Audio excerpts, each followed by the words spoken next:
At the time the Dnieper was crossed, I managed to be present in the sector of the 53rd Army, commanded by General Managarov. As previously during the Belgorod offensive, he displayed great skill in controlling his army, and appeared far more experienced than he had been prior to the counteroffensive at the Kursk salient. This observation also fully applied to most of the men making up the command echelons of the army's units and formations. All the staffs had heightened their organizing abilities and troop control, as well as their reconnaissance services. Most importantly, the staffs and chains of command had now mastered the art of swiftly and profoundly analyzing the situation. As I talked to Army Commander Managarov, I kept watching Konev. Formerly, he had usually broken in to correct or elaborate reports presented by his subordinates. But now, listening to Managarov's crisp and succinct report, he was silent and registered his pleasure with a smile. I was also exceptionally pleased by the alacrity and efficiency displayed by Managarov and his staff. Taking my leave of Managarov, I remarked jokingly, "Everything's fine. The only thing missing is an accordion." With a laugh, Managarov said his accordion was in the rear, and he had not played it since the time I had visited him during preparations for the Belgorod counteroffensive. The liberation of Kiev, as well as the capture and broadening of the bridgeheads on the Dnieper in the areas of Kiev, Cherkasy, Kremenchug, Dnipropetrovsk and Zaporozhye, drastically worsened the situation for the German forces in Ukraine. The Dnieper gave the enemy the chance to organize an almost impregnable defense, and the Nazis had pinned great hopes on being able to stop the Soviet troops in front of this natural obstacle. The Supreme Command had received information from the intelligence service that Hitler himself had visited the headquarters of Army Group South, where he had given his troops the categorical order to fight for the Dnieper to the last man and to hold it at all costs. The Nazis fully understood that the loss of Ukraine would entail the final collapse of their front in the south of our country, the loss of Crimea, and the further prospect of Soviet forces reaching the Soviet border. Then the general situation in the fascist camp would become even more critical. But despite the rigid and absolute demands of both Hitler and General Field Marshal Manstein, the battle for the Dnieper was lost, although the German forces did attempt once again to reconstitute their defences in the area of Kremenchug, Dnipropetrovsk and Zaporozhye. By October 23rd, the strike force of the Second Ukrainian Front, which included the 5th Guards Tank Army reassigned from the Supreme Command Reserve, reached the approaches to Kryvyi Rog and Kirovograd. To eliminate the imminent danger, the Nazi High Command put together a powerful force and hurled it against the units of the Second Ukrainian Front. At the very height of the fierce fighting, I arrived at Konev's command post, 4 kilometers from the battlefield. It was possible to observe some of the actual fighting through the stereotelescope. Konev was concerned that the troops of his front, seriously undermanned and weary as a result of previous action, might not be able to hold out against strong enemy pressure. To ensure an effective strike at enemy units, he had to throw in his entire air force and reinforce his units with artillery reassigned from other sectors of the front. In turn, the Nazi command sent wave after wave of bombers, which struck telling blows at our forces. As October 24th drew to a close, our troops were forced back on several sectors, initially pulling back as much as 10 kilometers, and then under further pressure, another 25 kilometers. They then firmly entrenched themselves on the river Ingulets. Nothing the enemy could do proved capable of pushing them further back. After heavy losses, the enemy was compelled to abandon further attempts to attack and pass to the defensive. As they were not strong enough to continue their offensive on the Kryvyi Rog sector, the troops of the Second Ukrainian Front likewise took up a defensive position. On the right flank of the front, however, the fighting continued with unabated intensity. Here, General K.A. Koroteyev's 52nd Army, working closely with partisan detachments, successfully forced the Dnieper and on December 14th captured a bridgehead and the town of Cherkasy. In the course of fierce battles, the troops of the Third Ukrainian Front captured the enemy bridgehead at Zaporozhye. Our forces liberated Dnipropetrovsk. By the end of December, a strategic bridgehead was established on the sector of the Second and Third Ukrainian Fronts, with a frontage of 400 kilometers and a depth of 100 kilometers. This made it possible to mount further offensive operations in the immediate future. As I was utterly engrossed in coordinating the actions of the 1st and 2nd Ukrainian fronts, I was unable to keep in touch with all the ramifications of the action in the sectors of the 3rd and 4th Ukrainian fronts. I did know from telephone conversations with the Supreme Commander, the General Staff, and Vasilevsky, that the 4th Ukrainian front, which had smashed the enemy on the river Moloshnaya, had successfully thrust forward, seizing a bridgehead on the Perekop Isthmus and trapping the German forces in Crimea. In mid-December, I was summoned to the GHQ for a more detailed examination of the general situation and for the scrutiny and final revision of the plan for the further offensive. Vasilevsky was also there, and as soon as I met him at the General Staff, we exchanged views about the results of 1943 and the prospects for the immediate future. Vasilevsky looked tired. Like me, he had been continuously on the move since April, either airborne or driving along front-line roads. The situation at the time was fairly complex and tense, abounding with kaleidoscopic alternations between momentous successes and disappointing setbacks. All this taken together, plus the continuous lack of sleep and physical and mental tension, had an extremely telling effect, particularly when we found ourselves in Moscow, in the quiet of city offices, where neither the sound of air raids or artillery bombardment nor alarm-filled reports from dangerous sectors of the front could be heard. Present at a Supreme Command December conference were the majority of the other members of the State Committee for Defense. This was, in effect, a meeting of the State Committee for Defense, attended by several members of the Stavka of the Supreme Command. The conference continued for quite some time. Vasilevsky and Antonov contributed to the discussion of the outcome and experience of the fighting at the fronts, and of the general situation and prospects of the war. A report on questions of the economy and war industry was presented by Voznesensky. Stalin spoke on international events and the likelihood of our allies opening a second front. According to figures presented by the General Staff, by the end of 1943, the Soviet armed forces had liberated over half the territory captured by the German forces in 1941 to 1942. Since the Stalingrad counteroffensive, the Soviet troops had completely routed or taken prisoner 56 divisions and inflicted devastating losses on 162 divisions. These latter had to be either seriously replenished or completely remanned. In this period, over 7,000 tanks had been destroyed, along with more than 14,000 planes and up to 50,000 guns and mortars. The German forces had lost many of their crack generals, officers, NCOs and privates. At the same time, despite initial difficulties, the Communist Party and government had managed to successfully overcome the problem of training skilled officers by the end of 1943. Not only were the requirements of the front satisfied, but in addition, large reserves were formed.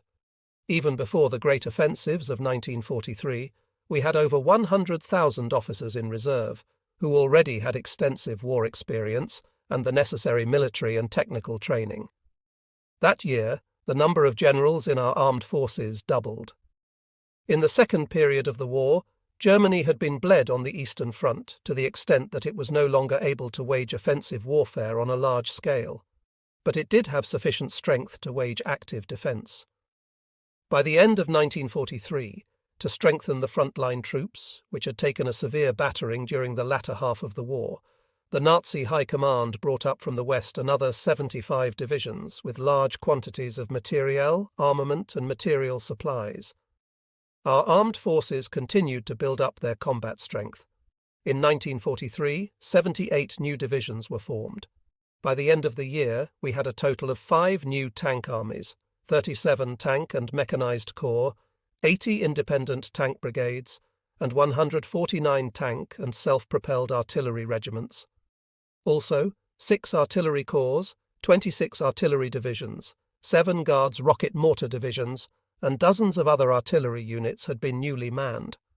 With the final shift in the war situation in favour of the Soviet Union, the Allied landings in Italy and Italy's defeat, and the powerful upsurge of the resistance movement throughout Europe, Hitler's satellite countries were now confronting a highly critical situation. Popular wrath was gathering momentum and turning against Nazi Germany, and there was a universal desire to end the war as soon as possible. In Poland, Yugoslavia, Czechoslovakia, and in Germany itself, the fearful defeats on the Soviet-German front, the newly looming economic problems, and the acute shortage of manpower to make up for losses led to growing disbelief in the victory of German forces. This sentiment spread to sizable sections of the working people of the occupied countries and of the countries of the fascist bloc. A wave of national liberation movements against Nazi occupation swept Greece, France, and other European countries. In our country, the latest important victories inspired the people with complete assurance that the war was going to be won. It goes without saying that everyone grieved at the loss of sons, brothers, fathers, sisters, and mothers. But our people grimly bore these losses with a high sense of duty to their country. By the end of 1943, the command elements had gained a wealth of new experience in the art of strategy and tactics. The organization of large-scale operations by fronts and groups of fronts, and their triumphant execution, enabled the Supreme Command, the General Staff, and the fronts themselves to acquire a better understanding and mastery of the most effective methods of smashing enemy forces with the least possible losses in men and materiel. Within the General Staff, a large team of experienced operations experts, troop organizers, and intelligence specialists had emerged. Indeed, the Supreme Command itself had achieved new heights in mastering the methods and means of waging modern warfare. We all found it far easier to work together and understand one another. This is what we had previously lacked, and it had been partially responsible for some of our earlier misfortunes. The successful actions of the Soviet troops were largely due to better party political work, the military councils summing up the results of operations, depicting in talks to the personnel the vivid examples of gallantry and heroism displayed by all ranks, and popularizing the best methods of carrying out major combat assignments. I would like to say that, in general, through these military councils of fronts, armies, and fleets, the party was able to flexibly combine both military and political leadership.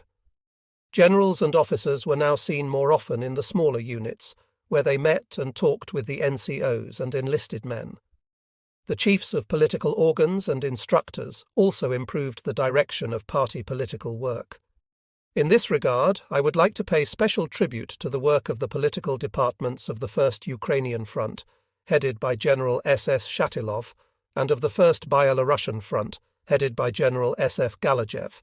Great assistance was provided to the troops by leading party and government officials of Ukraine and Byelorussia. According to the central headquarters of the partisan movement, the partisan forces doubled their strength in 1943. Many partisan detachments merged and formed organized units and formations that could execute large-scale operations behind enemy lines, thus diverting sizable enemy forces. In effect, a formidable front of people's avengers, driven by bitter hatred for the German invaders, emerged inside enemy-held territory. Especially strong partisan forces operated in Byelorussia and Ukraine.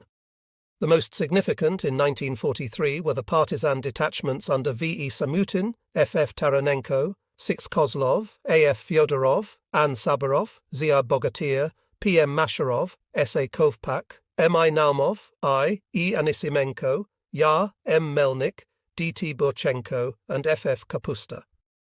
In all their plans and actions, the Soviet command took serious account of their formidable strength and increasing significance, especially since tactically the art of partisan warfare had reached a higher stage.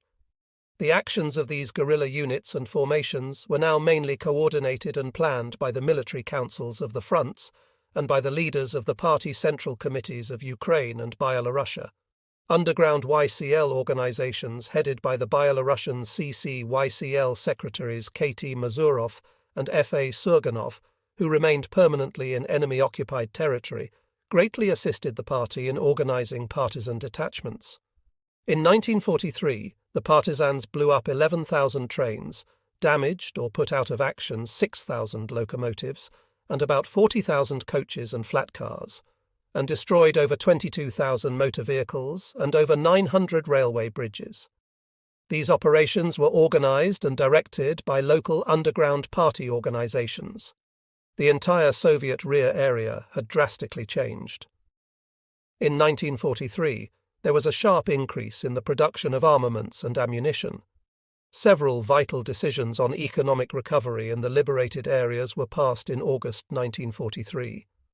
In the last quarter of that year, 6.5 million tons of coal, 15,000 tons of oil, and 172 million kWh of electricity were produced in the liberated areas alone. The rear of the Soviet armed forces was now able to supply the troops with everything needed for a successful armed struggle much more efficiently. Our country had now fully switched on its entire colossal might. In 1943, our relationships with the Allies improved somewhat. We received a bit more material aid from the United States than in 1942, but it was still far short of what had been promised. By the end of the year, this material aid was even cut back slightly. As an excuse, the US government continued to cite its requirements in connection with the forthcoming Second Front and its commitments to Britain. By the end of 1943, we had finally overcome our grave situation, and now, with formidable strength and means of war at our disposal, we firmly held the strategic initiative. Generally speaking, we no longer required a second front in Europe as badly as we had during the earlier 2 grim years. However, as we wanted to see Nazi Germany defeated as soon as possible, and the earliest possible termination of the war, we all looked forward to the second front being opened in the immediate future. Of course, we all rejoiced in the victories in Italy, at El Alamein, in Tunisia, and elsewhere, yet all this fell short of what we had been waiting for from our allies for so long, so that we could feel their worthy contribution to victory.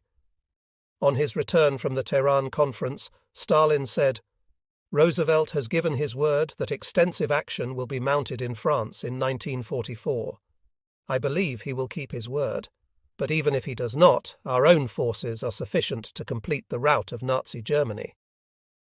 Until now, I have said nothing about the situation in our western and northwestern directions. This is not at all because of any lapse of memory, but because throughout 1943 I was wholly engrossed in the fighting at the Kursk salient, on the approaches to the Dnieper, and in the fighting for the Dnieper and its right bank. As for the western and northwestern directions, in 1943 they were the personal responsibility of the Supreme Commander and the General Staff, while we would sometimes merely be asked by the Supreme Commander to offer our observations or suggestions. By the end of 1943, important successes had also been achieved in these directions. Soviet troops had pushed the enemy out of the last part of the Kalinin region and liberated the Smolensk region and a goodly chunk of eastern Byelorussia. By the end of the year, following the successful advance of our forces, the front line in the northwestern and western directions passed through Lake Ilmen, Velikiye Luki, Vitebsk, and Mozyr. In the southwestern and southern directions, the front line passed at that time from Polesye through Zhytomyr, Fastov, Kirovograd, exclusively, Zaporozhye, and Kherson. The Crimea was still in German hands. Around Leningrad and in the north, the situation was vastly better, and Leningraders could now breathe a lot easier. The members of the State Committee for Defense and we of the Stavka of the Supreme Command believed that even though we had scored some signal successes and the enemy was now significantly weaker, he was still sufficiently strong. The fact that there was no second front in Europe provided the enemy with the opportunity to wage a stubborn defensive battle in 1944. By the beginning of 1944, Germany and her satellites had an army of some 5 million men, with 54,500 guns and mortars, 5,400 tanks and assault guns, and more than 3,000 planes. The Soviet armed forces had a 30% superiority over the enemy in manpower, 70% in artillery, and 230% in aircraft. This quantitative advantage, coupled with excellent qualitative characteristics of the weapons, was boosted even further by the high morale of our troops and the improved tactical and strategic skills of the command echelons. After an in-depth and comprehensive analysis, the Supreme Command decided in the winter campaign of 1944 to mount an offensive on a front running from Leningrad all the way down to the Crimea. According to our plan, the major offensive operations were to be launched in the southwestern theatre of war in order to liberate the entire Ukraine west of the Dnieper and the Crimea.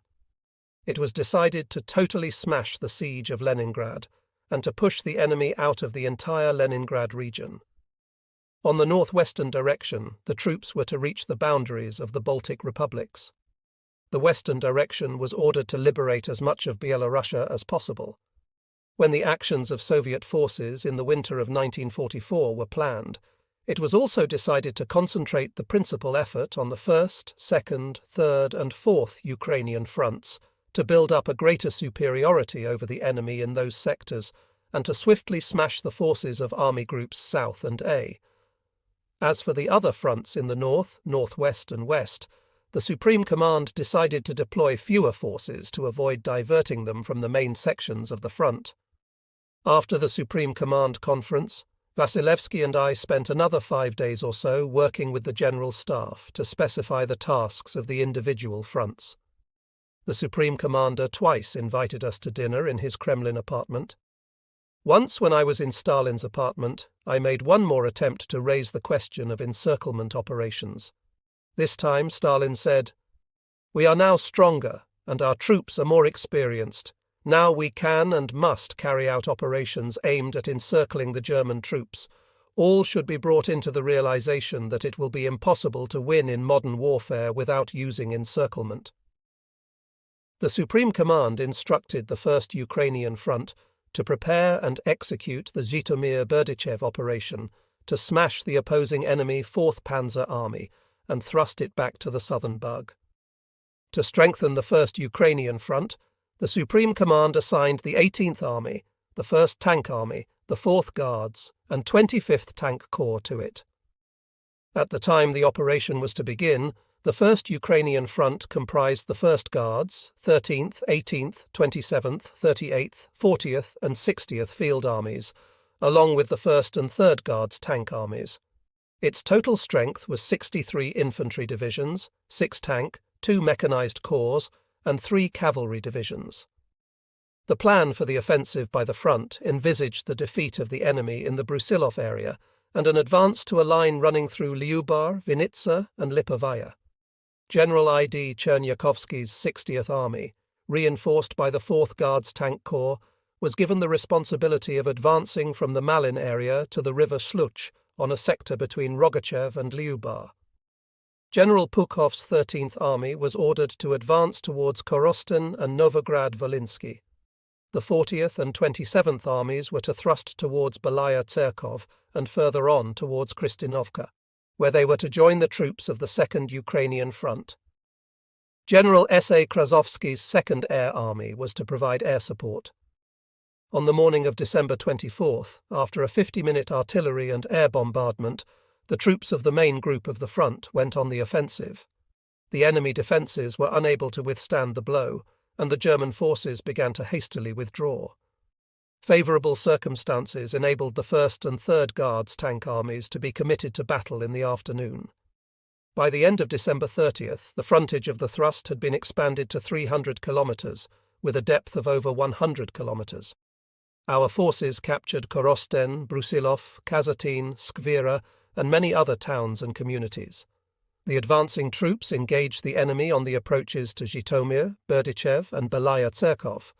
The Nazi High Command was compelled to take emergency measures to close the gap, moving up 12 divisions from other army groups, North, Centre and A. On December 31st, Zhytomyr was again liberated. Heavy fighting continued for Berdichev, a major railway and road junction. Units of General Katukov's 1st Guards Tank Army and General Leselidze's 18th Army operated in this sector. Poor organisation cost the 1st Guards Tank Army losses without any compensating success, and it was not until January 5th, after Vatutin personally intervened, that Berdichev was taken. Participating in the battle for Belaya Tserkov was the 1st Czechoslovak Brigade under General L. Svoboda. The collected manner and intelligent reasoning of this rugged, handsome man evoked in all of us a feeling of profound respect and complete confidence. No one ever regretted our opinion of him. To the very end of the war, Svoboda successfully commanded the Czechoslovak forces, and his heroic deeds were a worthy contribution to the rout of the enemy, whom he hated just as much as we Soviet people did. The blows of the First Ukrainian Front thrust the enemy back to the west. This prompted the Nazi command to assemble troops in the areas of Vinitsa and Uman to strike a counterblow at the 38th, 40th and 1st Guards tank armies. A major battle ensued. Our troops passed to the defensive and tried to neutralize the enemy by direct artillery fire and airstrikes. However, they were unable to withstand the enemy pressure and were forced about 30 kilometers back, where they finally dug in. As a result of the Zhytomyr-Berdychev operation, the troops of the First Ukrainian Front advanced 200 kilometers, completely liberating the Kiev and Zhytomyr regions, as well as several districts of the Vinitsa and Rovno regions. The left flank of the front enveloped the entire enemy group and occupied a large bridgehead in the area of Kanev and Korsun-Shevchenkovsky, thus creating an advantageous situation for the Korsun-Shevchenkovsky operation. In mid-January, the First Ukrainian Front had reached a position along a line running through Sarny, Slavota, Kazatin, and Ilyinsky. From there, the front angled towards the Dnieper, running as far as the area of Rzhishiv and Kanev, where a large German force was solidly entrenched. In the hope of recapturing Kiev, the Nazi High Command probably failed to realize it was letting itself into a trap, which was soon sprung in the Korsun-Shevchenkovsky area and will be described further on. Let us now look at the Second Ukrainian Front. The Second Ukrainian Front, headed by Generals Konev, Zakharov and Suzakov, had, like Vatutin's front, received sizable reinforcements in tanks and self-propelled artillery by the end of December. The reinforced 5th Cavalry Corps and several artillery units had also been reassigned to it. This did strengthen the troops somewhat, but was far short of their requirements. Combined formations, without which no operation can be successful, were desperately lacking. The Second Ukrainian Front was assigned to prepare and execute the operation involving the main blow towards Pervomaisk via Kirovograd.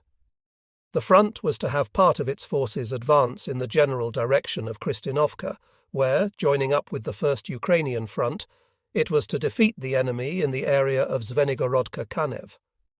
It was not until January 7th that I was able to visit the Second Ukrainian Front, as I had to devote my entire attention to the troops under Vatutin, given the situation that was full of problems and dangers. On January 7th, I flew up to the headquarters of the Second Ukrainian Front. At the time, Konev was in the Kirovograd area, at his command and observation post. At front headquarters, I encountered Zakharov, the chief of staff of the front, who briefed me on all the details of the situation. I had known Zakharov since his time in the Byelorussian military district, where he had been chief of the operations division of the district staff. The district had then been under the command of Army Commander 1st Grade 1P Uborovich, from whom one could always learn a great deal. I must say that the operations division of the district staff, headed by Zakharov, stood out among most of the frontier districts, distinguished for its teamwork and masterful skill.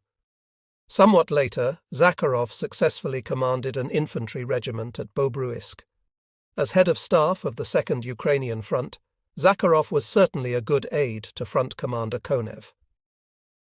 After a brief examination of the situation at front headquarters and a phone conversation with Konev, I set out for his observation post. Approaching the command post, I heard the sound of artillery fire, the explosion of aerial bombs, and the roar of aircraft, all of which bore witness to the fierce battles raging in the air and on the ground. Greeting Konev, I asked him how things were. "We're beating the hell out of the enemy, but he hasn't given up Kirovograd yet," he replied. From Konev's situation map and his description of what was happening, I realized the enemy would never be able to hold on to Kirovograd. By the end of January 7th, not only was he enveloped by the troops of the front, he barely managed to cling to the town's southern outskirts, where the offensive was being mounted by the 29th Tank Corps and the 29th and 50th Rifle Divisions. The armies under General Zhadov and General Shumilov had achieved special success. I knew both of these army commanders well. Since the beginning of the war, they had travelled a long and difficult road. They had stood their ground in grueling battles with the enemy, and now, enriched by the experience of successful operations, they had come to Kirovograd at the head of armies as able and proficient war leaders. Kirovograd was taken by the morning of January 8th. Under heavy pressure, the enemy was thrust westwards. On the same day, our troops captured Pervomaisk and Svetlovodsk. Our goal was to push as far as possible toward Bendery and Taman, in an attempt to encircle and crush the German troops. However, at the time, I did not see the slightest possibility of doing so. Thus, both 1st and 2nd Ukrainian fronts were forced to pass to the defensive in order to regroup their forces, which they had hastily assembled for battle. Stavka ordered the 1st and 2nd Ukrainian fronts to organize a series of successive operations to destroy the enemy in the Korsun-Shevchenkovsky area. This was the final decision.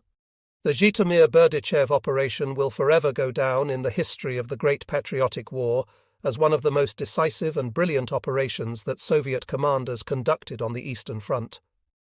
Ably maneuvering, this force boldly broke through the enemy units in the area of Lysyanka.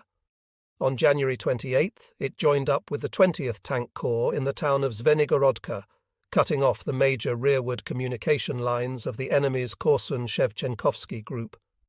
On the sector of the 1st Ukrainian front, the German forces were putting up stubborn resistance. The first day General Zhmachenko's 40th Army scored small successes. Units of General Trofimenko's 27th Army, particularly the 337th Rifle Division under General G. O. Lyaskin and the 180th Rifle Division under General S. P. Merkulov, were rather more successful. This success was extended by a rapid thrust by the 6th Tank Army towards the enemy's rearward communication lines, and this had a significant impact on the entire operation. By January 30th, committing additional forces, including the second echelon of the 5th Guards Tank Army, the 18th Tank Corps, and the Cavalry Corps under General A. G. Selivanov, Konev's forces were able to drive the enemy back and create a new gap in his defences. Moving forward, the troops of both fronts trapped the Korsun-Shevchenkovsky group and began to compress it towards the centre of the ring. At the same time, the two fronts built up an outer combat position to prevent the enemy from carrying out rescue operations from the Uman area. To commemorate the breakthrough and the link-up of the 1st and 2nd Ukrainian fronts, a T-34 tank has been mounted on a pedestal in the centre of the town of Zvenigorodka. The inscription on the pedestal reads, "Here on January 28, 1944, the ring around the German invaders encircled in the Korsun-Shevchenkovsky area was closed. The crew of a tank belonging to the 2nd Ukrainian Front, 155th Red Banner Zvenigorodka Tank Brigade, under Lieutenant Colonel Ivan Proshin, and including Lieutenant Evgeny Koklov, driver-mechanic Anatoly Andreev, and turret commander Yakov Zaitsev, shook hands with tank men of the 1st Ukrainian Front. Glory to the heroes of our country. It is certainly a wonderful thing that heroic exploits are not forgotten. However, it is unfortunate that the authors of the inscription did not mention the tank men of the 1st Ukrainian Front. This oversight should be rectified, and the names of the heroes from the 1st Ukrainian Front who broke through to Zvenigorodka should be added. Clinging to every possible line of defence, every inhabited locality, and every forest and dale, the surrounded German forces continued to put up stubborn resistance. What we needed to drive the enemy out of his positions was powerful artillery fire, but road conditions made this impossible to provide. To build up even a minimum stock of shells, mines, and tank fuel, all supplies had to be carried on bullocks, on foot, in sacks, or on stretchers, in short, as best we could. Local Ukrainian villagers gave us great help in getting ammunition, fuel, and food to the troops. To save the troops inside the cauldron from imminent rout, the German command decided to concentrate its forces against our outer front. On January 27th, the 3rd, 11th, and 4th Panzer Divisions approached the Novo-Mirgorod area, followed 2 days later by the 13th Panzer Division. Then the 16th and 17th Panzer Divisions began assembling in the area of Risino.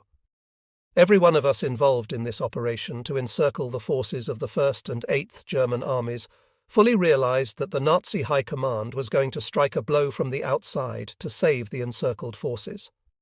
To build up an outer front that could ensure the successful rout of the encircled troops, we committed the 6th Tank Army of the 1st Ukrainian Front, reinforced by the 47th Rifle Corps, and the 5th Guards Tank Army of the 2nd Ukrainian Front, reinforced by the 49th Rifle Corps and the 5th Engineer Brigade. The flanks of this outer front were secured by the 40th and 53rd Armies. In contrast to the actions of the enemy troops surrounded at Stalingrad, which remained on the defensive in the hope of being rescued by Manstein's group from Kotelnikovo, the enemy troops surrounded in the Korsun-Shevchenkovsky area themselves tried to break out of the ring by striking towards the rescue force operating outside it. In the first days of February 1944, the enemy attempted to commit part of his panzer units in order to breach the outer front on the sector of the 2nd Ukrainian Front in the area of Novo-Mirgorod, but all the attempts were beaten back. Regrouping forces on the sector of the 1st Ukrainian Front on February 3rd and 4, the enemy struck two powerful blows in the Rizino and Tolmach-Iskrenoye areas, where he committed three more panzer divisions. In the Rizino area, the enemy was able to dent our defences. The enemy command was sure that this time a successful breakthrough was absolutely certain. General Hube, commander of the German 1st Panzer Army, was lavish in his promises. We intercepted one of his notable radiograms reading, "I shall rescue you, Hube." Counting on General Hube's formidable tank group, Hitler wrote in a cable to General Stemmermann, commander of the surrounded troops, "You can rely on me like you would on a wall of stone. You will be freed from the ring. For the time being, hold on." To prevent a breakthrough, we hastily moved General S.I. Bogdanov's 2nd Tank Army, comprising 2 tank corps, from the front reserve into the danger sector. Deploying for battle, the 2nd Tank Army struck a counterblow. The enemy was checked and partially thrown back to the areas he had attempted to leave. However, he still refused to abandon his intention of breaching our outer front. Pulling up one more tank division, 1 heavy tank, and 2 assault gun battalions, and regrouping a sizable force of tank divisions in the Yerky area, the enemy launched a formidable offensive. On February 9th, I sent a code message to Stalin, which read in part, "According to information received from POWs, during battles in encirclement, enemy troops have sustained heavy losses, and their officers and men are now in a state of confusion bordering on panic. According to intelligence reports, surrounded enemy forces have concentrated the bulk of their troops in Steblev-Korsun-Shevchenkovsky area. The enemy is apparently preparing for a last attempt to break out towards the panzer group advancing on Malaya Boyarka. To secure this direction, we intend by the morning of February 9th to bring up 1 tank brigade from Rotmistrov to the Lysyanka area, and the 340th Rifle Division from Zhmachenko to the area of Krasnogorodok and Motayevka. Armies of Koroteyev, Rizov and Trofimenko have been continuing offensive throughout February 9th. On February 8th at 1550 hours, our truce envoys delivered an ultimatum to the surrounded enemy through the commander of Steblev Combat Sector, Colonel of the German Army Fuka. Truce envoys reported on their return that a reply will be given by the German command on February 9th at 11 o'clock hours. Zhukov? The ultimatum was as follows. 1. All those wounded or ill shall be accorded medical assistance. 2. All officers, NCOs and men who surrender shall be immediately guaranteed nourishment. 3. Your reply shall be expected at 11 a.m. on February 9th, 1944, Moscow time, in written form to be passed on through your personal representatives, who must come in a car with a white flag attached, along the route from Korsun-Shevchenkovsky through Steblev to Kirovka. 4. Your representative will be met by a designated Russian officer near the eastern section of Kirovka on February 9th, 1944, at 11 a.m. Moscow time. 5. If you decline our offer to give up your weapons, the troops of the Red Army and Air Force will begin actions to destroy your encircled troops, and you will suffer the responsibility for their destruction.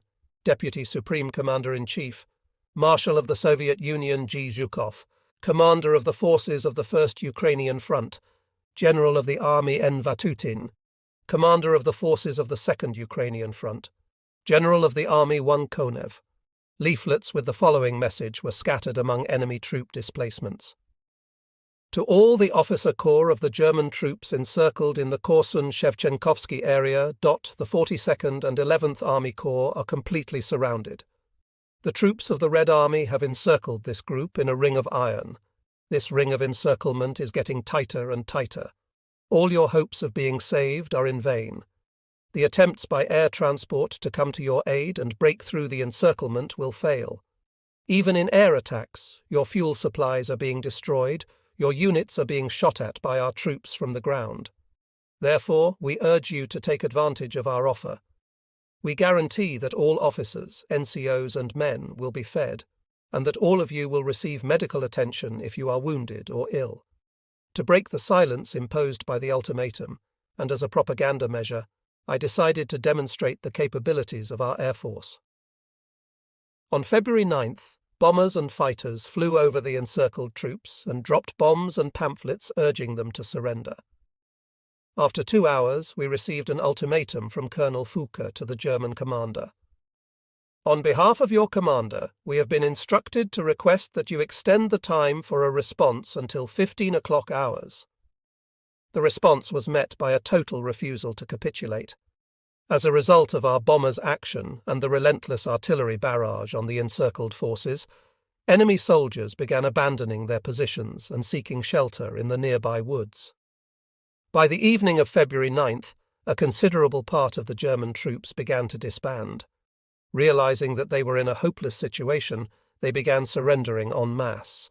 Our troops surrounded them, cutting off their retreat routes. By February 11th, the remnants of the enemy forces were practically annihilated. In an effort to cut losses and save their men, the German command continued to prepare for a breakout attempt, but by that time it had lost too many men, and the divisions were greatly weakened. Thus, on February 11th at 16 o'clock hours, the encircled troops of the German 1st Panzer Army surrendered. The losses suffered by the German forces were staggering. The German High Command reported that their losses during the operation amounted to more than 60,000 men, including about 12,000 prisoners. The Soviet forces also suffered losses, but they were considerably less. According to our statistics, the total losses during the Korsun-Shevchenkovsky operation amounted to 24,000 men, which included 2,000 officers. The strategic significance of the operation was immense. The destruction of the Korsun-Shevchenkovsky group marked a turning point in the war on the Eastern Front, which in turn had an impact on the course of the war in Europe as a whole. "What's the matter?" I asked. "Stalin is on the phone," he replied. Jumping up, I took the receiver. The Supreme Commander said, "I was just told that during the night the enemy broke through in Vatutin's sector from the Shandarovka area to Kilki and Novaya Buda. Do you know anything about it?" "No, I don't," I answered. "Check it and report to me." I immediately called Vatutin and learned that the enemy had indeed attempted to take advantage of the blizzard to break out of encirclement and had succeeded in pressing 2 or 3 kilometers forward and occupying Kilki, where he was stopped. After a few words with Vatutin and deciding on several additional measures, I phoned the Supreme Commander and told him all I knew about the situation on Vatutin's sector. Stalin said, "Konev has proposed that total control over the troops charged with smashing the Korsun-Shevchenkovsky group be transferred to him and command of the outer front concentrated in Vatutin's hands." "The final rout of the enemy group inside the cauldron," I replied, "is a matter of 3 or 4 days. The transfer of control over the 27th Army to the 2nd Ukrainian Front can only retard the progress of the operation. Let Vatutin personally supervise the operations of the 13th and 60th Armies in the Rovno-Lutsk-Dubna area, while you assume responsibility for preventing a breakthrough by the enemy striking force from the Lysyanka area." With that, the Supreme Commander hung up. A couple of hours later, we received a directive which read as follows. To the commander of the 1st Ukrainian Front. To the commander of the 2nd Ukrainian Front. To Comrade Yuriev. Given that the elimination of the Korsun enemy group requires the joint effort of all forces charged with this task, and since most of these forces belong to the 2nd Ukrainian Front, the Stavka of the Supreme Commander-in-Chief hereby orders 1. Control of all forces operating against the Korsun enemy group shall be assigned to the commander of the 2nd Ukrainian Front with the task of destroying the Korsun German group within the shortest possible time. Accordingly, the 27th Army, comprising the 180th, 337th, and 202nd Rifle Divisions of the 54th and 159th Fortified Districts and all available reinforcement units, shall be reassigned as of midnight of February 12, 1944, to the operational command of the commander of the 2nd Ukrainian Front. The 1st Ukrainian Front shall continue to be responsible for all supplies for the 27th Army. Pending the establishment of direct communications, the commander of the 2nd Ukrainian Front shall maintain contact with the 27th Army headquarters through the headquarters of the 1st Ukrainian Front. 2. Comrade Yuriev shall be released from supervision of the elimination of the Korsun German group and charged with coordinating the operations of the 1st and 2nd Ukrainian Fronts, with the task of preventing an enemy breakthrough from Lysyanka and Zvenegorodka to link up with the Korsun enemy group. Report on fulfillment. Headquarters of Supreme Commander-in-Chief, J. Stalin, A. Antonov, February 12, 1944. Vatutin was an extremely emotional man. Having received this directive, he immediately called me and, thinking that I was fully responsible for it all, said with overtones of chagrin, "Comrade Marshal, you of all people surely know I've had no sleep for several days on end and given every ounce of strength to the Korsun-Shevchenkovsky operation. Why then have I now been brushed aside from the completion of this magnificent operation? I am proud of my troops too, and I want Moscow to salute the soldiers of the 1st Ukrainian Front.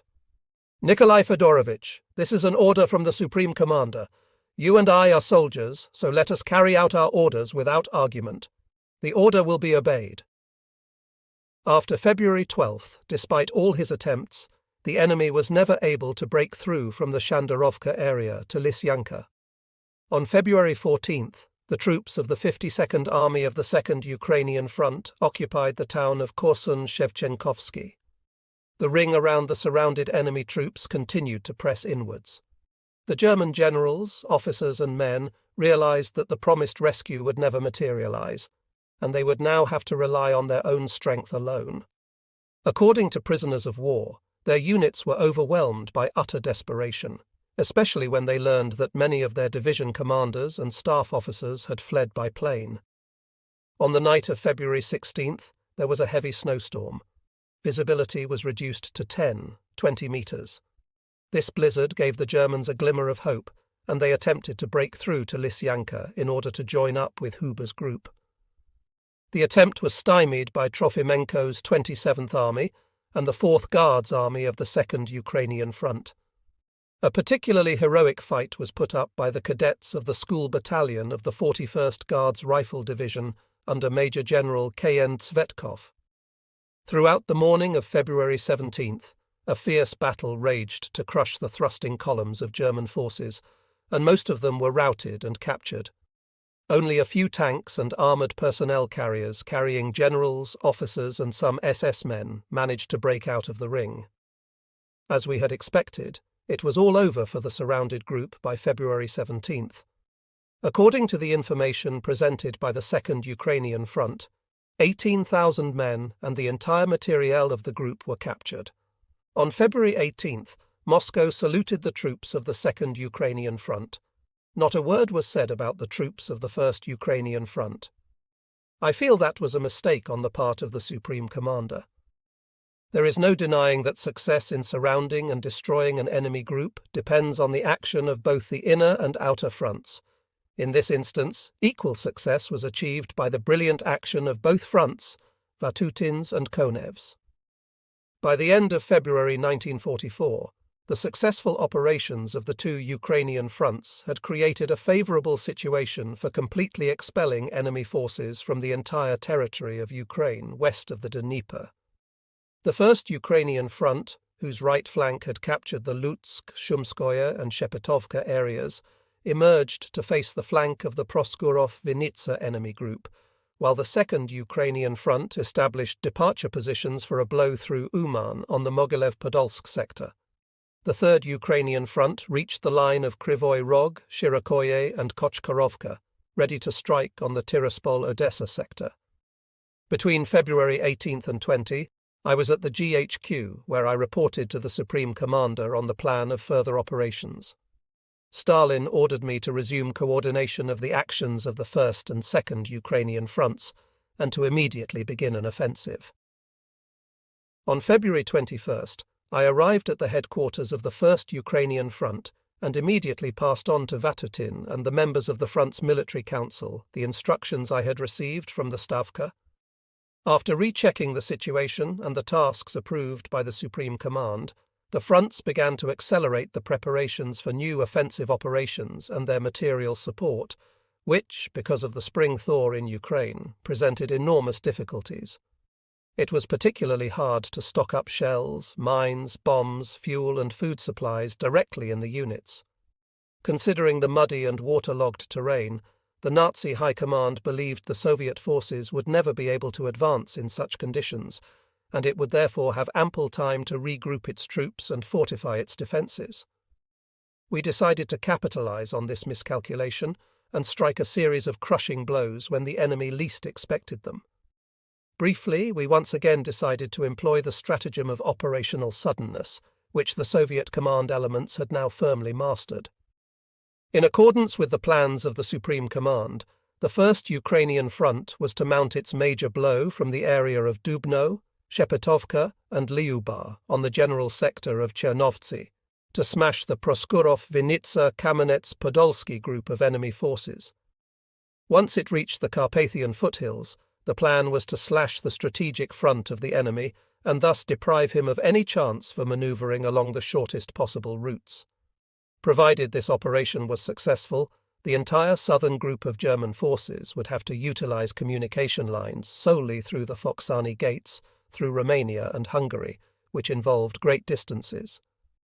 The Second Ukrainian Front was to conduct an operation in the general direction of Beltsi-Yassi, and part of its forces was to advance on Kotin in cooperation with the left flank of the First Ukrainian Front. The Third Ukrainian Front was ordered to be ready to strike at Odessa and Tiraspol to liberate the maritime areas, reach the Dniester, and secure a bridgehead there. During the day of February 28th, I dropped in to see Vatutin at front headquarters, as I wanted to have another discussion on questions relating to the forthcoming operation. After we had been going over things for about 2 hours, he said to me, "I am thinking of going to see the front troops and getting a look at their preparations. Shall we go together?" We took off immediately. At that time, in the conditions of extreme mud, the roads were practically impassable. The column had to snake its way from one side of the road to the other.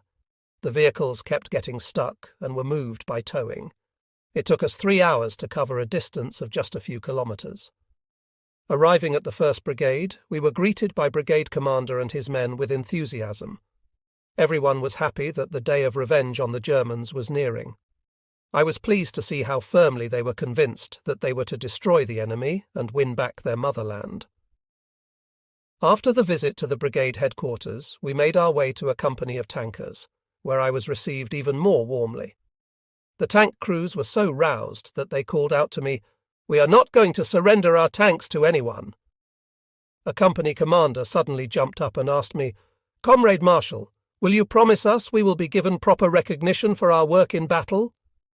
"Why do you ask?" "Comrade Marshal, the soldiers of the First Ukrainian Front want to know who has won the distinction of being a hero of the Soviet Union." I smiled and said, "Not only you tankers will earn this title.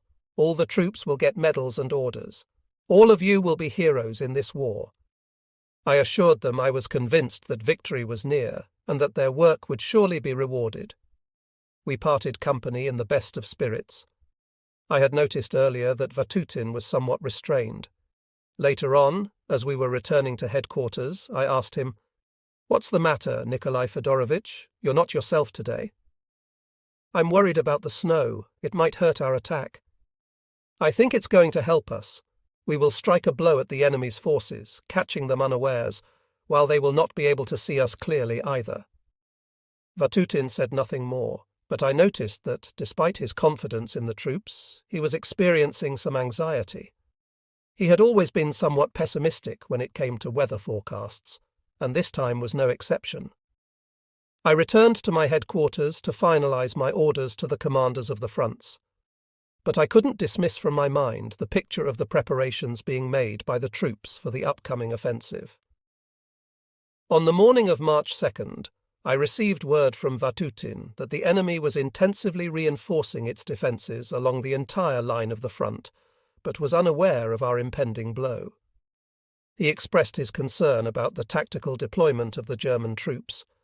He had just received reports from his reconnaissance unit about the existence of strong German formations from the western areas of the Proskurov-Vinitsa group. I told him that at the decisive moment the enemy's defences would be broken and that our troops had to press ahead. Despite the approaching thaw, our first Ukrainian front had been preparing its troops for the operation, and the overall situation in the enemy rear was conducive to a rapid advance. On March 3rd at 5 a.m, the artillery opened fire on the enemy's positions, and the offensive was launched. The enemy began to panic at the first blows, and the assaults of our troops were carried out with great vigour. On the second day of the offensive, they managed to break through the defences of the Germans and began to encircle the Proskurov-Vinitsa group, while units of the Second Ukrainian Front were delivering successful blows on the enemy's flank. We were now moving toward a decisive victory over the German forces in southern Ukraine. Feel free to let me know if you need any changes or if there's anything specific you want to focus on. On March 28th, our tanks overran Chernovtsi airfield, where preparations were in progress to get dozens of enemy planes airborne. But this was never to be. On March 29th, units of the 11th Guards Tank Corps under General Getman and the 24th Rifle Division liberated the town of Chernovtsi from the German invaders. The residents of the town joyfully welcomed the Soviet troops. At their request, the Military Council of the 1st Tank Army placed the tank commanded by Lieutenant P.F. Nikitin on a pedestal in the town. The inscription on the memorial plaque reads, "This tank, commanded by Guards Lieutenant P.F. Nikitin, was the first to break into the town when it was liberated from the Nazi invaders on March 25, 1944. A street in the town was also named after Nikitin.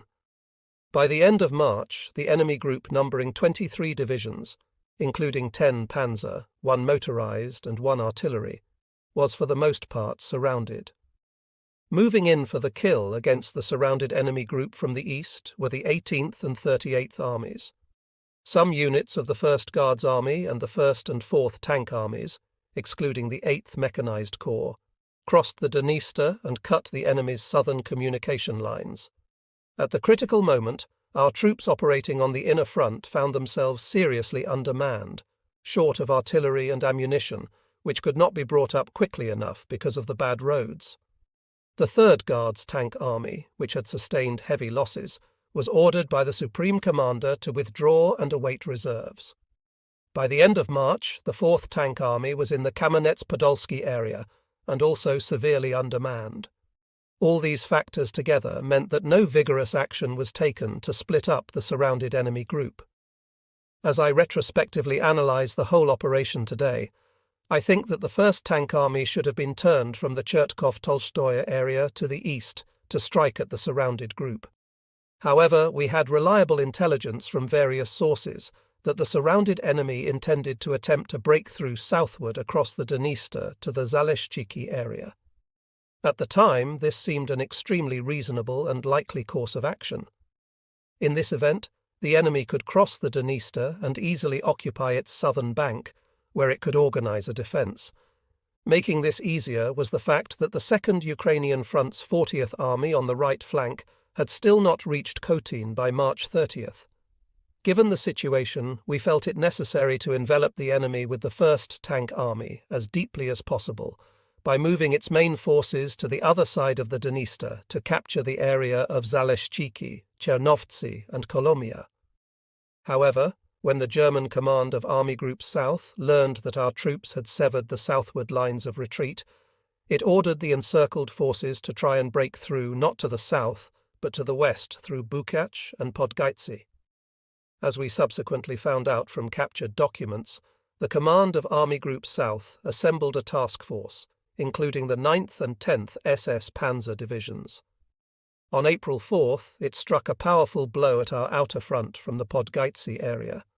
The enemy panzer group overran the defences of the 18th Corps and the 1st Guards Army and swept on towards Bukac, where it met its units breaking out of the ring. Neither I nor the front headquarters were able to absolutely ascertain the numbers of the units that broke out. Various figures were cited, but the final count was probably many more than the several dozen infantry-carrying tanks our troops reported at the time. During the heavy fighting, the surrounded troops of the 1st Panzer Army lost well over half their forces and their entire artillery, along with the bulk of their tanks and assault guns. Of some formations, nothing but headquarters remained. On April 12th, the enemy group surrounded in Ternopil was attacked in strength. 2 days later, it was completely routed. On April 14th, Ternopil was captured by the 15th and 94th Rifle and the 4th Guards Tank Corps. Completing the operation, the forces of the front took up defensive positions along the Torchin-Berestechko-Kolomiaya-Kuta line. We still could not envelop the Proskurov-Kamenets-Podolsky grouping because, during that operation, we failed to redeploy our troops as required. Since the beginning of the operation, the troops of the front had advanced about 350 kilometres. The enemy's defences were smashed to their very foundations, and a vast gap had been made in his front from the town of Ternopil to Chernovtsi. To close this gap, the German High Command hastily moved sizable forces from other fronts, Yugoslavia, France, Denmark and Germany. The 1st Hungarian Army was also brought up. The forces of our front liberated 57 towns, 11 railway junctions, many hundreds of settlements, and the regional centres, Vinica, Proskurov, Kamenets-Podolsky, Ternopil and Chernovtsi. They reached the foothills of the Carpathians, slashing the entire strategic front of the enemy's southern group in two. From then on, the enemy had no lines of communication other than through Romania. The Soviet forces again displayed their great combat skills and scored outstanding successes. Our victories were achieved not only due to the superiority of organisation and material equipment, but also because of our patriotic spirit and mass heroism. For meritorious service to their country, many thousands of enlisted men, NCOs, officers and generals were awarded government decorations. I received the Order of Victory No. 1. From information sent by the General Staff, I learned that by the end of April and the beginning of May, the troops of the 2nd and 3rd Ukrainian fronts had smashed the opposing enemy troops and reached the line of Suceava, Jassy, Dubosari, Tiraspol, Akerman and the Black Sea coast. An offensive by the 4th Ukrainian Front, the Independent Maritime Army, and the Black Sea Fleet culminated in the complete rout of the Crimea group of enemy forces. On May 9th, the hero city of Sebastopol was freed, and on May 12th, the operation to liberate the Crimea was completed. On April 22nd, I was summoned to Moscow and the Supreme Command GHQ to discuss the summer and autumn campaign. Even though throughout the winter and spring campaign the actions of our forces had resulted in significant victories, I felt the German troops were still strong enough to put up a stiff defence on the Soviet-German front. As far as the strategic proficiency of their high command and the local army group commands was concerned, after the disaster in the Stalingrad area and particularly after the Kursk battle, it had drastically declined. Unlike the first phase of the war, the Nazi command had become sluggish and lacked ingenuity, particularly in critical situations. Their decisions betrayed the fact that they were unable to correctly assess the capacities of either their own troops or those of the enemy. The Nazi command would often be too late in withdrawing its forces from under the threat of flanking blows or encirclement, and this, of course, placed them in a hopeless position. Reading post-war memoirs of German generals and field marshals, one is simply astounded by their interpretations of the reasons for their setbacks, miscalculations, blunders, and oversights in directing their troops. Most point the finger at Hitler as the prime reason. They point out that after assuming personal control over Germany's armed forces in 1941 and being wholly inept in matters of strategy and grand tactics, he directed the armed struggle dictatorially without heeding the advice of his generals and field marshals. I myself feel there is some measure of truth in this, perhaps even a large measure, yet the basic reasons for the German defeats are not to be found here. After losing the initiative following the defeat on the Volga, and particularly at the Kursk salient, the Nazi High Command was compelled to face new factors and methods of strategic and tactical troop control which they were not prepared for. Encountering serious problems during forced withdrawals and in conducting strategic defense operations, the Nazi command elements were unable to readjust. The German troops quickly lost their morale, which plays a key role in defensive operations. The Nazi High Command also failed to take into account the fact that the Red Army, Navy and Air Force, both quantitatively and more importantly qualitatively, were now totally different from what they had been in the initial stage of the war. Our command elements had taken a giant step forward on the strategic and tactical level and had steeled themselves in the grim conditions of armed struggle. Aboard a Moscow-bound plane, I studied the latest reports furnished by the fronts. Once again, they confirmed my belief that the Stavka had made the correct decision on April 12, 1944, when routing the German forces in Byelorussia was given top priority. To draw a maximum of German strategic reserves from Byelorussia, it was first necessary to deliver a series of powerful blows against other sectors. Success here was certain. First, the operational deployment of the troops of Army Group Centre, whose front lines were bent outwards towards our troops, created advantageous conditions for deep enveloping blows at the foundations of the bulge. Second, we were now in a position to muster overwhelming superiority over the enemy in the directions of the main blows we had contemplated. I was very familiar with Byelorussia, especially those areas held by Army Group Centre. The first thing I did when I arrived in Moscow was to call on Antonov at the General Staff. At that time he was busy preparing a situation map for the Supreme Commander. Antonov briefed me on the course of the fighting to liquidate the enemy group in the Crimea and on the mobilization of new reserve troops and material supplies for the summer campaign. He warned me not to let Stalin know that he had told me about the supply situation. Stalin had forbidden such information to be divulged to anyone, so that we should not ask the Stavka for these supplies before the time came. Here I must point out that the Supreme Commander had recently begun to take a more economical approach to the distribution of human and material resources at the disposal of the GHQ. Now he would assign them first of all only to those fronts which were really involved in key operations. Other fronts received reasonably limited supplies. Writing in Wojenno-Historiczeski Journal, Journal of Military History, one former front commander, voicing his views on the work of the special representatives of the Stavka, has stated that most manpower and material supplies were always sent wherever the actions of fronts were coordinated by representatives of the Stavka, to the detriment of other fronts. But what else could have been done? Stavka representatives coordinated operations precisely where the main action was being played out, and it was these operations that required top priority in material supplies. This practice was fully justified. From Antonov's office, I phoned the Supreme Commander. My call was taken by Poskrebyshev, who suggested I have a little rest, and he would call me back as soon as Stalin was free. This was certainly a useful and attractive suggestion, as I had usually been getting no more than 4 or 5 hours of sleep a day, and in catnaps at that. Finally, Stalin made an appointment for 5 p.m. I then called Antonov and found out he had also been summoned to the Supreme Commander. Stalin had decided to familiarize himself with the latest situation and the observations of the General Staff. When I entered Stalin's office, there were Antonov, the commander of the armoured forces, Marshal Yar N. Fedorenko, the commander of the Air Force, Colonel General A. A. Novikov, as well as Deputy Chairman of the Council of People's Commissars, V. A. Malishev. After greeting me, Stalin inquired whether I had been to see Schwernik. I said that I had not. "You must go and receive your Order of Victory." I thanked the Supreme Commander for the high award. Turning to Antonov, Stalin asked, "How do we begin?"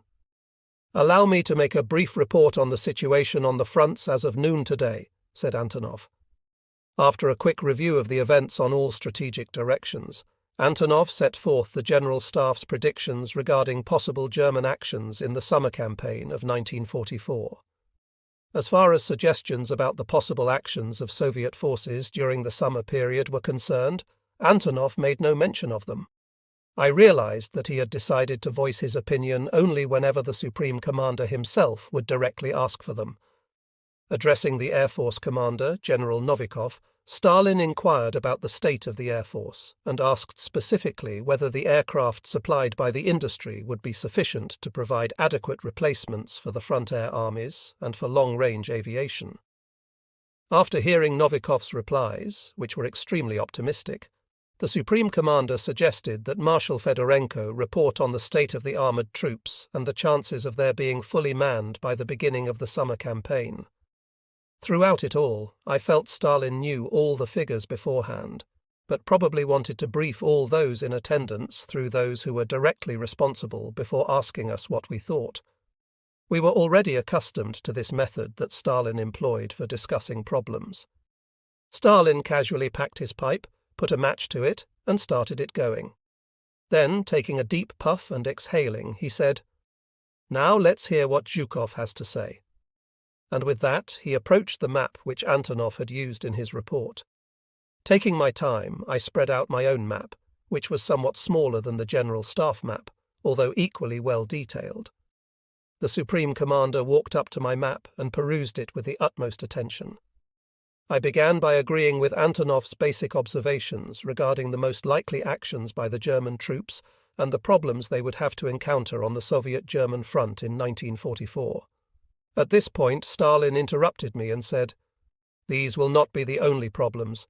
In June, the Allies intend to finally conduct a major landing operation in France. Our Allies are in a hurry." Stalin smiled. "They are afraid that we will rout Nazi Germany without them. Of course, it is in our interests to see Germany finally beginning to fight on two fronts. This will make things even more difficult for them, and they will not be able to overcome them." In outlining my suggestions for the plan of the summer campaign of 1944, I made a point of drawing Stalin's notice to the enemy group in Byelorussia. Once it was defeated, the enemy defences on the entire western strategic direction would collapse. "What does the General Staff think about that?" Stalin asked Antonov. "I agree," he said. I did not see Stalin press the buzzer which summoned Poskrobyshev. He entered the office and stopped, awaiting orders. "Put me through to Vasilevsky," said Stalin. A couple of minutes later, General A.M. Vasilevsky, Chief of the General Staff, arrived. Stalin then held a conference with him, during which we discussed the preliminary outlines of the Byelorussian campaign. Stalin emphasized that it was imperative to keep up the pressure on the German troops on the Western Front as long as possible to force them to withdraw their reserves from Byelorussia. During this period, I also raised the problem of the new plans to raise the fighting capacities of the new units. By 5 a.m. on May 30th, I met with Zinoviev at my headquarters. He was already aware of the developments in the spring and summer campaigns. I then received a report from the General Staff about the situation of the Luftwaffe, and later that same day, at 8 a.m., I made my way to Stalin's office again to inform him of the latest situation and of my assessment of the condition of the troops. The next few days were busy with preparations for the decisive campaign ahead. The immediate task of the First Baltic and the Third Byelorussian fronts was to defeat the enemy Vitebsk formation, bring armoured and mechanized troops into the breach, and exploit the main blow westward in order to envelop the Borisov-Minsk group of German troops with the left flank grouping. The First Byelorussian Front was to crush the Zlobin-Bobruisk formation, bring mobile troops into action, and exploit the main effort directed at Slutsk and Baranovichi, enveloping the Minsk grouping of enemy troops from the south and southwest. The Second Byelorussian Front was to strike on the Mogilev-Minsk sector. At the outset of the offensive, the front line of the German defences of the Army Group Centre stretched from Polotsk to Vitebsk, and further along the line Orsha, Zlobin, Kapatkovichi, Zhitkovichi, and along the Pripyat River. Polotsk, Vitebsk, Orsha, and Mogilev were then in German hands. These big towns and the rivers Dnieper, Drut, Berezina, and Svisloch, as well as several small boggy rivers and rivulets, formed the solid basis of a deeply echeloned enemy defence in the vital Warsaw-Berlin strategic direction. Although the Stavka had concentrated considerable forces against the Army Group Centre, we felt that special care should be given to the preparation of the troops to take part in Operation Bagration, so that its success would be ensured. Before Vasilevsky and I left for the front, we met to discuss in minute detail all the strong and weak points of the enemy defence, and the measures to be carried out at the various headquarters and among the troops. I reached agreement with Antonov on the ways to control the concentration of troops, material supplies, and the Supreme Command reserves, as well as on questions of communication and information on the actions of the Supreme Command on other sectors. Within a very short time, the fronts had to be supplied with immense quantities of materiel and equipment. According to the General Staff's estimates, the troops that were to take part in Operation Bagration needed nearly 400,000 tons of ammunition, 300,000 tons of fuel and lubricants, and up to 500,000 tons of food and fodder. 5 combined armies, 2 armoured, 1 air army, and the units of the First Army of Wojsko-Polski had to be concentrated. Besides, from its reserves, the Stavka allocated to the fronts 4 combined armies, 2 armoured armies, 52 rifle and cavalry divisions, 6 detached armoured and mechanized corps, 33 air divisions, more than 210 000 strong replenishment, and 2,849 artillery pieces and mortars. All these movements had to be done with great caution to prevent the enemy from detecting the preparations for the offensive. This was especially important since our reconnaissance reports showed that the German High Command expected us to strike the first blow of the summer campaign in the Ukraine, not Byelorussia. It evidently believed that the wooded and boggy terrain would not allow us to move to Byelorussia and employ to best advantage our 4 tank armies now located in the Ukraine.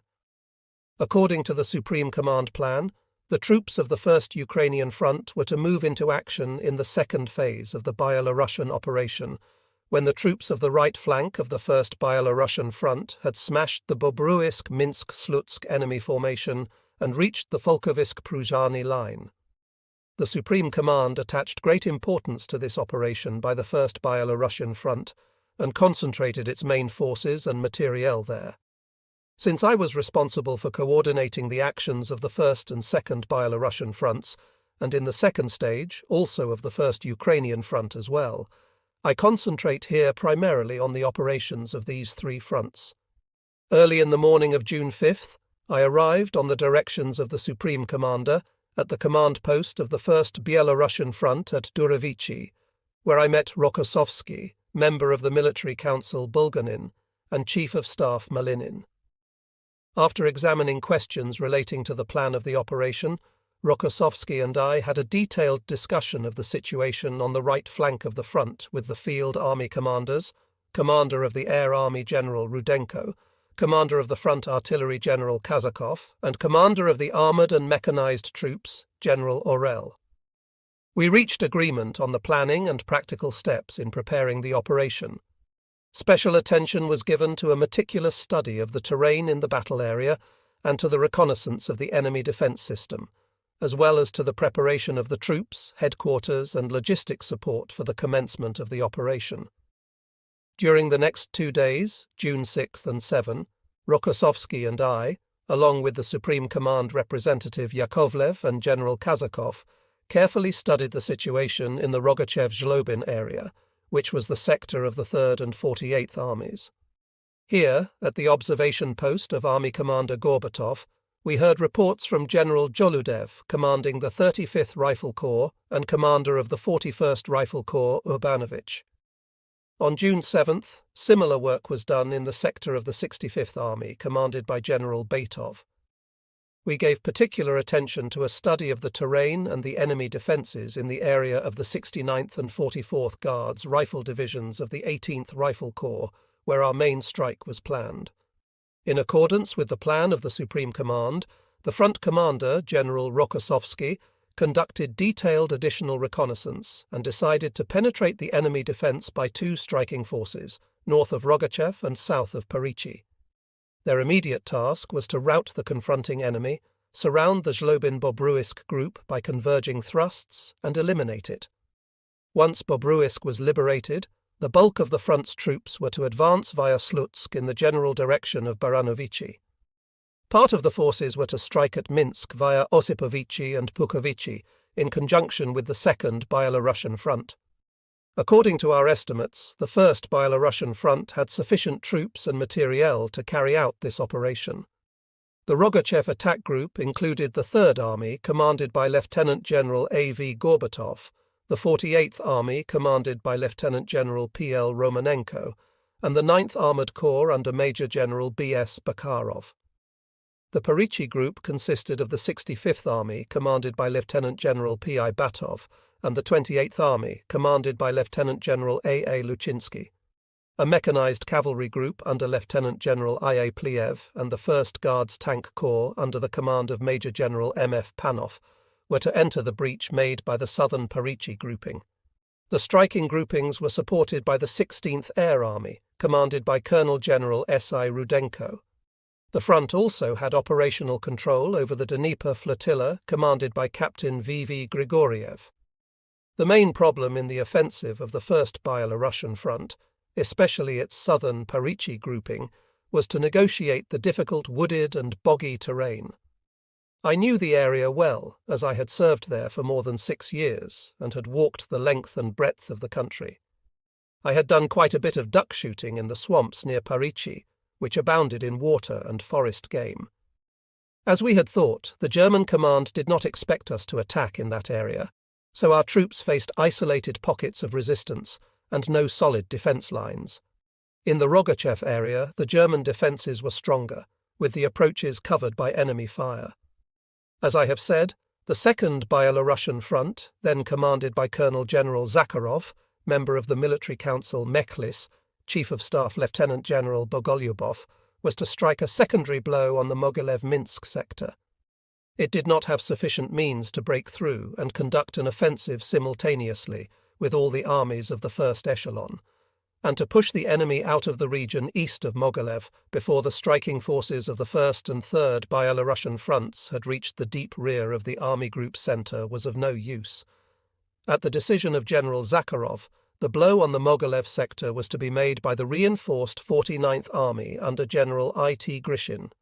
The other armies, 33rd and 50th, were to immobilize the enemy and assume the offensive at a later stage when enemy resistance on other sectors had been broken.